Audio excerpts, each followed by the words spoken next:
Hello everyone, welcome back to the channel. PhD admission 2024-25 के जो नियम है वो यूजीसी के द्वारा जो है यहाँ पर नियमों में बदलाव किया गया है। किस टाइप से आपका एडमिशन होगा उसी के बारे में जो है डिटेल्ड में एकदम लेटेस्ट इन्फॉर्मेशन के साथ जो भी न्यू रूल्स हैं उसको हम यहाँ पर समझने वाले हैं। दोस्तों, मेरे चैनल पर आपको ऐसी ही वीडियो जो है कैरियर मार्गदर्शन से रिलेटेड वीडियो आपको मिलती रहेगी। अगर आप चैनल पर नए हैं तो चैनल को जरूर अभी सब्सक्राइब कर ले, बाद में आपको ध्यान नहीं रहता है। तो चल, ये यूजीसी का एक जो है पब्लिक नोटिस है जो कि यहाँ पे 28 मार्च 2024 को जो है यहाँ पर जारी किया गया था। और किसके संबंध में है? देखिए, पीएचडी एडमिशन के संबंध में जो है ये लेटर है। एंड यहाँ पे मैं बता दूं, जो पीएचडी डिग्री रेगुलेशन 2022 है वो एकदम लेटेस्ट वाला जो है ये रेगुलेशन है जो आपको पीएचडी डिग्री जो है प्रोवाइड करता है। अच्छा, पहले पीएचडी एडमिशन में क्या होता था? पीएचडी एडमिशन जो रूल है उसमें पहले अलग अलग यूनिवर्सिटी, मान के चलिए अगर आप बनारस हिंदू विश्वविद्यालय बीएचयू में एडमिशन लेना चाहते हैं तो बीएचयू रेट या बीएचयू रेट एग्जेम्प्टेड जो कैटेगरी है उसमें जो है आप अपीयर होते थे।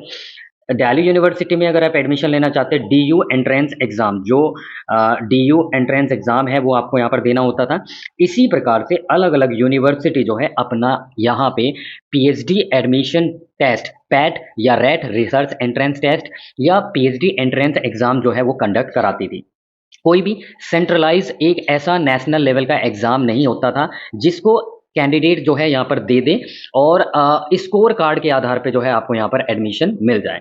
तो इसमें प्रॉब्लम क्या होती थी कि एक तो जो एप्लीकेशन जो फीस होती थी किसी भी यूनिवर्सिटी की वो काफ़ी ज़्यादा होती थी, किसी की 1,000 रुपये, किसी की 2,000 रुपये। तो इस टाइप से जो है कैंडिडेट्स को काफ़ी ज़्यादा जो है यहाँ पर दिक्कतें आती थी, क्योंकि फाइनेंशियल जब कैंडिडेट्स अनएम्प्लॉयमेंट होते हैं, सर्च करने में होते हैं जॉब की, तो वहाँ पे फाइनेंशियल जो इम्पोर्टेंस जो है वो काफ़ी ज़्यादा होता है। ठीक है, तो ऐसे में अगर मुझे 4-5 यूनिवर्सिटी का एंट्रेंस एग्जाम देना पड़ गया तो मेरा ये मान के चले 5 से 10,000 रुपये जो है एप्लीकेशन फीस में चला जाता था। अब यहाँ पे यूजीसी के द्वारा जो है national eligibility test as an entrance test for PhD admission, ठीक है, होता क्या था जो यहाँ पे बताया गया, जो मैंने अभी आपको बताया कि हायर एजुकेशन इंस्टीट्यूट जो है वो कंडक्ट करते थे एंट्रेंस टेस्ट एडमिशन। ठीक है, तो यहाँ पे जो है इससे क्या था, मैनी यूनिवर्सिटी जो है अलग अलग यूनिवर्सिटीज अपने पीएचडी एडमिशन के लिए एंट्रेंस एग्जाम यहाँ पर कंडक्ट कराती थी। लेकिन इन्हीं सब दिक्कतों को देखते हुए स्टूडेंट की हेल्प के लिए एक नेशनल एंट्रेंस टेस्ट जो है यहाँ पर पीएचडी एडमिशन के लिए जो है यहाँ पर इम्प्लीमेंट किया गया है। नेशनल एजुकेशन पॉलिसी एनईपी 2020 के अकॉर्डिंग तो जो है 2020 को जो है यहाँ पर ध्यान में रखते हुए जो है एक राष्ट्रीय स्तर, एक नेशनल लेवल का एंट्रेंस एग्जाम, एक ही एग्जाम के माध्यम से जो है आपको पीएचडी में एडमिशन आपको यहाँ पर मिलेगा। ठीक है, और ये कब से जारी होगा? ये होगा आपका जून 2024 के बाद जो है आप यहाँ पर यूजीसी जो नेट एग्जाम है उसी के स्कोर के आधार पे जो है आपको यहाँ पर पीएचडी में एडमिशन जो है मिलेगा। यानी कि अब यूजीसी नेट, पहले जो है मैं बता दूं यहाँ पे यूजीसी नेट का जो उद्देश्य होता था, पहले एक तो उद्देश्य होता था कि आप जो है असिस्टेंट प्रोफेसर अपॉइंटमेंट के लिए एलिजिबल होते थे। दूसरा जो उद्देश्य होता था यूजीसी नेट का वो आपका जेआरएफ, जूनियर रिसर्च फेलोशिप जो है आपको मिलती थी। जब आप पीएचडी में एडमिशन लेते थे तब आपको यहाँ पर एक फेलोशिप दी जाती थी। तो ये दो उद्देश्य जो है नेट एग्जाम के पहले होते थे, लेकिन अभी 3 कैटेगरी जो है यहाँ पर दी जाएगी। और पहली कैटेगरी में आप कट ऑफ अगर क्लियर आप करते हैं तो यहाँ पर आप एलिजिबल हो जाएंगे पीएचडी में एडमिशन के लिए विद जेआरएफ। दूसरा जो है आप असिस्टेंट प्रोफेसर के अपॉइंटमेंट के लिए भी एलिजिबल होंगे। और तीसरा जो है जूनियर रिसर्च फेलोशिप तो आपको मिलेगी ही।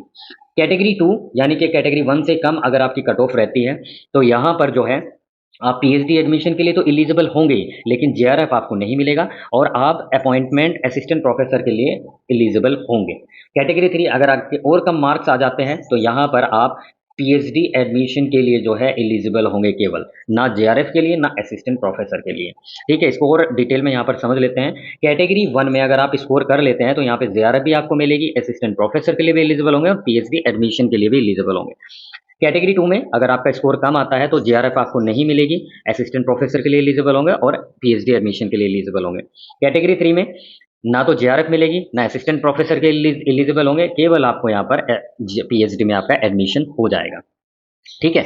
तो जैसे नेट में जो है आपको एक स्कोर कार्ड जो है यहाँ पर मिलता था, इसी प्रकार से जो है आपको यहाँ पर जो है स्कोर कार्ड मिलेगा एंड उसके अकॉर्डिंग ही जो है आपका यहाँ पर पीएचडी में जो है आपका एडमिशन होगा।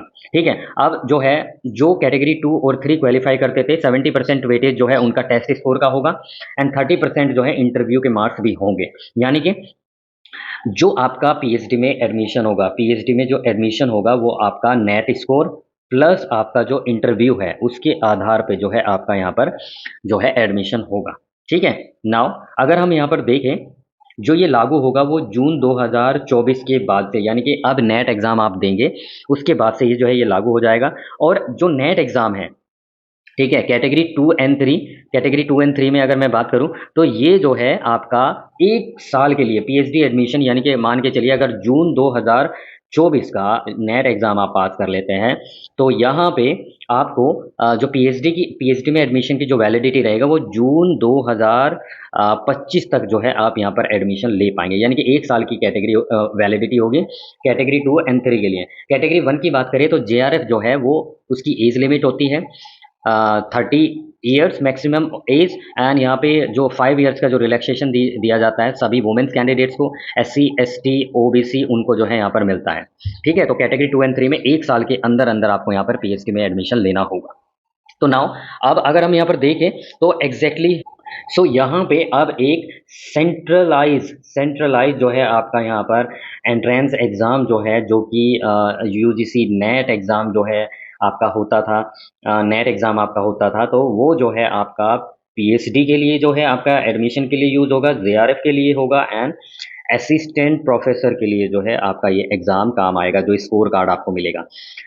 पीएचडी के लिए 1 साल की वैलिडिटी होगी, जेआरएफ का तो 30 ईयर्स एंड जो रिजर्व कैटेगरी है 35 ईयर्स रहेगा और असिस्टेंट प्रोफेसर के लिए जो है आप यहाँ पर लाइफ टाइम जो है एलिजिबल होंगे। ठीक है? तो यहाँ पे ये अब दूसरी जो चीज़ है वो मैं यहाँ पे बता देता हूँ आपको। जो दूसरी चीज़ है कि क्या अब सभी यूनिवर्सिटी जो है केवल इसी पैटर्न को फॉलो करेगी? तो उसका उत्तर है बिल्कुल हाँ, करना चाहिए, क्योंकि यूजीसी के द्वारा जो है यहाँ पर ये सारी चीज़ें बात कही गई है। एंड दूसरी चीज़, क्या अब कोई यूनिवर्सिटी अपना एंट्रेंस एग्ज़ाम जो है कंडक्ट नहीं कराएगी? तो यहाँ पे जो है मैं बता देता हूँ, जो हायर एजुकेशन इंस्टीट्यूट है उनको रिक्वेस्ट किया गया है यूजीसी के द्वारा कि वो नेट स्कोर के आधार पर ही पीएचडी में एडमिशन दें। लेकिन ऐसा नहीं है कि कोई यूनिवर्सिटी यहाँ पर अपना पीएचडी के लिए एंट्रेंस एग्ज़ाम कंडक्ट नहीं करा सकती है, बिल्कुल करा सकती है।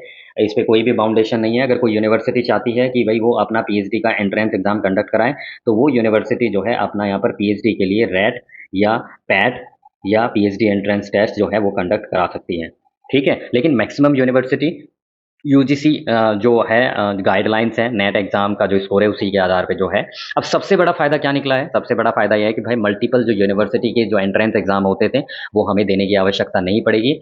एक ही स्कोर कार्ड से, अब एक ही स्कोर कार्ड से मैं दिल्ली यूनिवर्सिटी में भी अप्लाई कर पाऊँगा, बीएचयू में भी अप्लाई कर पाऊँगा, जामिया मिलिया इस्लामिया में भी, जेएनयू में भी। मतलब कहने का तात्पर्य ये है कि मल्टीपल एग्ज़ाम मुझे नहीं देने होंगे।